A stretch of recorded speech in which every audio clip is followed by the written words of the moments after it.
Hello friend, সবাই কেমন আছো? আশা করছি ভালো আছো। আমিও খুব ভালো আছি। তো চলো, অনেকদিন পর আজকে আমি একটা ভিডিও নিয়ে চলে এসেছি। জানো তো, আজকে না আমার খুব চাউমিন খেতে ইচ্ছা করছিল, তো আমি বাড়িতেই বানিয়ে নিচ্ছি। তো কীভাবে বানাচ্ছি চলো রেসিপিটাও তোমাদের সাথে শেয়ার করে নিই। তো এই যে দেখো, ফার্স্টে আমি কড়াইটা বসিয়ে দিয়েছিলাম। দেওয়ার পর এখানে আমি জল দিয়েছি, জলের মধ্যে দিয়েছি অল্প একটু লবণ আর রিফাইন্ড অয়েল দিয়েছি। দেওয়ার পর আমি এখানে চাউমিনটা এই যে দিয়ে দিলাম। দেওয়ার পর এটাকে কিন্তু আমি সিদ্ধ করে নেবো গাইস। নেওয়ার পরে দেখতে থাকো ভিডিওটা তোমরা, আশা করছি ভালো লাগবে। যারা বানাতে পারো না তারা দেখে শিখে নাও, এইভাবে বাড়িতে বানিয়ে তোমরাও ট্রাই করে দেখো, আশা করছি ভালো লাগবে।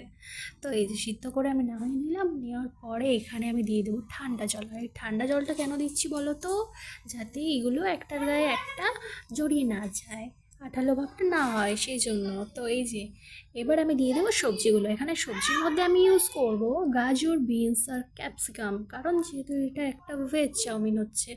আমি যেহেতু ডিম খাই না, তো এখানে আমি ডিমটা ইউজ করছি না। তোমরা যারা ডিম খাও বা ডিম দিয়ে চাউমিন খাও তারা কিন্তু এখানে ডিমটা ইউজ করতে পারো। তো দেখো মশলা আমি কি ইউজ করছি, খুবই সিম্পল। শুধুমাত্র দিয়েছি লবণ, হলুদ আর একটু ভাজা জিরে গুঁড়ো, আর এটা হচ্ছে গোলমরিচের গুঁড়ো। এই যে দেখো আমি দিয়ে দিলাম। দেওয়ার পর এটাকে আমি মিক্স করে নেব।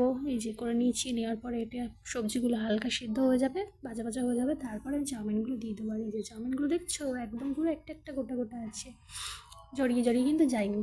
তো এই যে এটা আমি পুরোটা দিয়ে দেবো এই সবজির মধ্যে।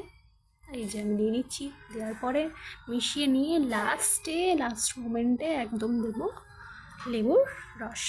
এই লেবুর রসটা তোমরাও দিয়ে দেখবে, টেস্টটা কিন্তু ভালো আসে, হালকা টক টক। আর সবজির ফ্লেভার তো আছে, দারুণ লাগবে।